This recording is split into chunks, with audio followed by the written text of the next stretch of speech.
Bismillahirrahmanirrahim. Assalamualaikum warahmatullahi wabarakatuh. Anda bersama saya Nihadani Azman dari Pusat Pengajian Pengurusan Universiti Sains Malaysia.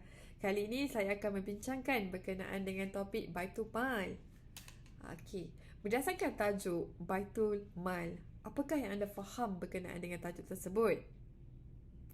Mungkin ada setengah daripada anda pernah mendengar berkenaan dengan rumah harta, tetapi tidak tahu sebenarnya rumah harta itu adalah dikategorikan sebagai Baitul Mal. Nama lain rumah harta adalah Baitul Mal ataupun Perbendaharaan Negara.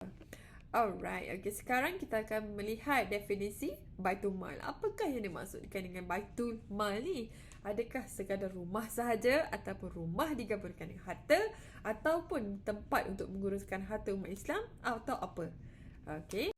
Okey. Secara tuntasnya ataupun secara ringkasnya, Baitul Mal ni adalah merupakan sebuah institusi kewangan yang berperanan sebagai pusat pelaburan harta umat Islam yang untuk membantu umat Islam demi pembangunan sosioekonomi dan pembasmian kemiskinan. Pembangunan sosioekonomi dan juga untuk pembasmian kemiskinan. Dalam bahasa Arab, Baitul Mal dinamakan sebagai rumah harta. Tetapi kalau ikut bahasa moden sekarang, kita namakan dia sebagai Perbendaharaan Negara. Baitul Mal dalam sejarah bermaksud apa yang pernah berlaku berkenaan dengan Baitul Mal dalam sejarah Islam?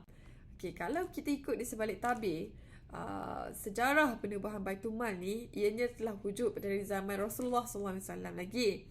Ketika Sayyidina Abu Bakar As-Siddiq pun telah pun wujud perkataan Baitul Mal ni, cuma tidak digeneralisasikan dalam bentuk yang secara formal. Okay, pendapatan negara diperoleh melalui dua sumber pada ketika itu. Pertama, zakat dan juga harta. Harta yang diperoleh adalah melalui ganimah, jizyah dan juga fai. Pendapatan negara tidak simpan lama pada masa itu. Ia akan terus diagihkan kepada golongan-golongan yang memerlukan. Baitul Mal ni secara rasminya telah wujud ketika pemerintahan Sayyidina Umar bin Khattab, iaitu pada zaman Khalifah Ar-Rashidin. Okey, kerajaan Islam banyak melakukan penaklukan wilayah yang berkembang pesat.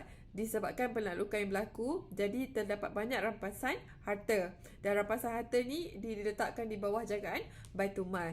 Khalifah Umar menerima idea yang sangat bernas daripada Khalid bin Al-Walid untuk menubuhkan satu pembendaharaan negara yang menguruskan harta-harta rampasan perang.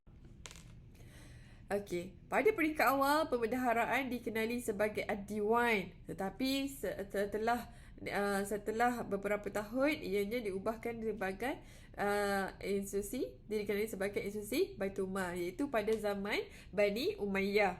Alright. Sumber pendapatan negara yang paling penting pada ketika itu ialah kharaj, zakat, ganimah, fai dan juga jizyah. Tapi malangnya pada zaman Bani Abbasiyah, pusat pemerintahan Islam telah berpindah ke Baghdad. Kesannya pendapatan Baitul Mal telah berkembang berlipat kali ganda. Tetapi disebabkan oleh perebutan kuasa antara ahli politik pada masa itu, maka disitulah bermulanya titik permulaan kemerosotan institusi Baitul Mal. So, Baitul Mal ni di bawah pemerintah Al-Ma'mun merosot pada ketika itu berlakunya penaklukan kuasa barat ke atas negara Islam selepas era perang salib. Okay, institusi Baitul Mal tidak lagi berfungsi dalam menjana ekonomi dan membangunkan prasarana umat Islam.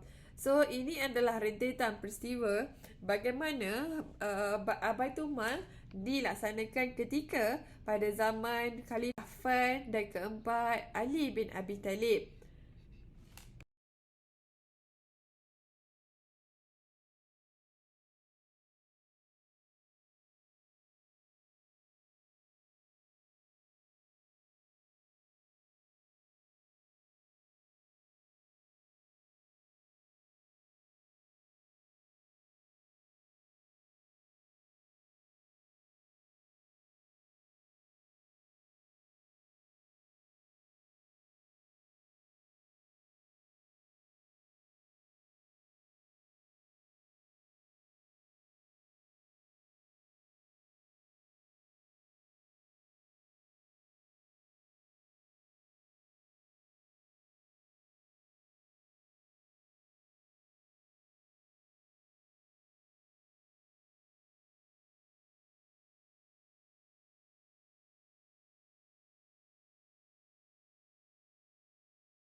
Okey.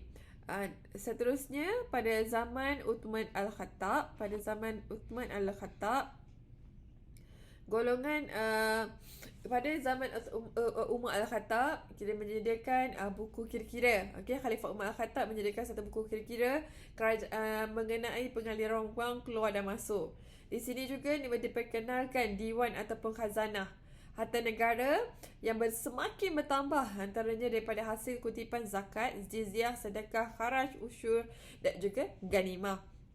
Golongan tentera Islam diberikan allowance dan juga gaji. Okey, Kota Madinah telah jadikan pusat pentadbiran Baitul Mal yang kemudian ditubuhkan setiap cawangan.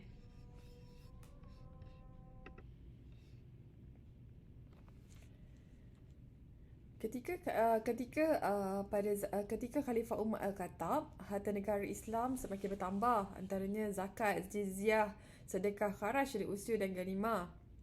Okey, pada ketika ini juga menunjukkan peningkatan kepada penggunaan Baitul Mal.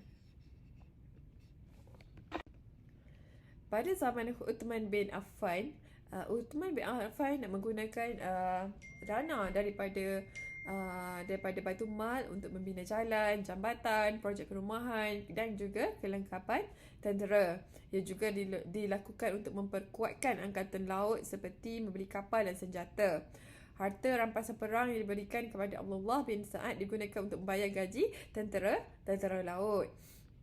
Khalifah Uthman bin Affan juga menjadikan rumahnya sebagai Baitul Mal sebelum kerajaan menubuhkan Baitul Mal yang sebenar.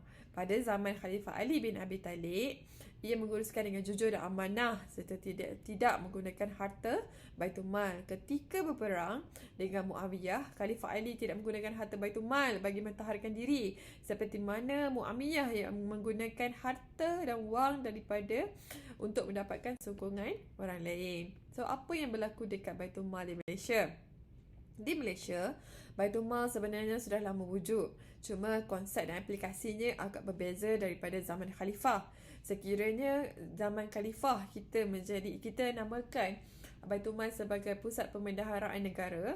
Namun, di Malaysia kita hanya meletakkan Baitul Mal di bawah kerajaan negeri masing-masing. Bermaksud Baitul Mal ni hanya memainkan peranan yang kecil sahaja di setiap negeri.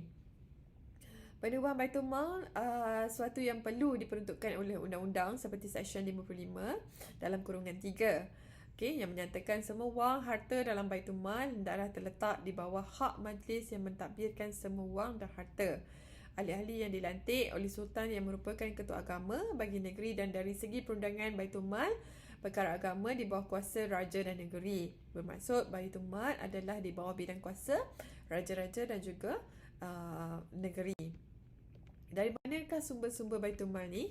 Okey, sumber-sumber Baitul Mal ini adalah daripada kharaj yang merupakan kadar bayar tertentu yang dipungut daripada pendapatan keluaran bumi. Jizyah merupakan cukai politik. Zakat, bayaran tertentu dikenakan kepada golongan tertentu yang sudah cukup nisab dan juga haulnya. Fai ataupun ganimah, fai'at merupakan harta yang didapati kaum muslimin daripada orang musyrikin. Ganimah adalah harta rampasan melalui peperangan. Usyur merupakan 10% cukai yang dikenakan kepada orang bukan Islam untuk berniaga di dalam tanah negara Islam. Okay, dan juga lain-lain sumber seperti harta pusaka yang tidak tuntut dan sebagainya. Bagaimanakah perbelanjaan di Baitul Mal tersebut? Belanjaan yang ditetapkan oleh Al-Quran juga sunnah seperti gaji tentera, kadi gubernur, pegawai-pegawai kerajaan, pembangunan untuk mengkorek sungai, pengaliran saliran sungai dan sebagainya.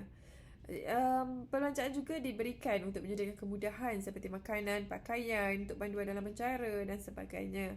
Ia juga digunakan sebagai untuk mempertahankan negara seperti kelengkapan tentera dan membuka kawasan-kawasan lain yang memerlukan bantuan.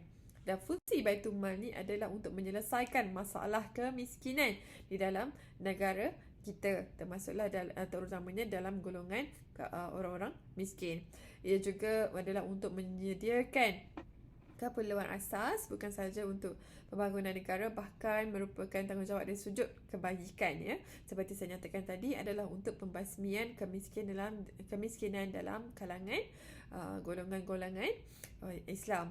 Okay. Ia juga dapat meningkatkan pendapatan umat Islam melalui pinjaman subsidi dan mengeluarkan beasiswa untuk golongan pelajar yang tidak berkemampuan.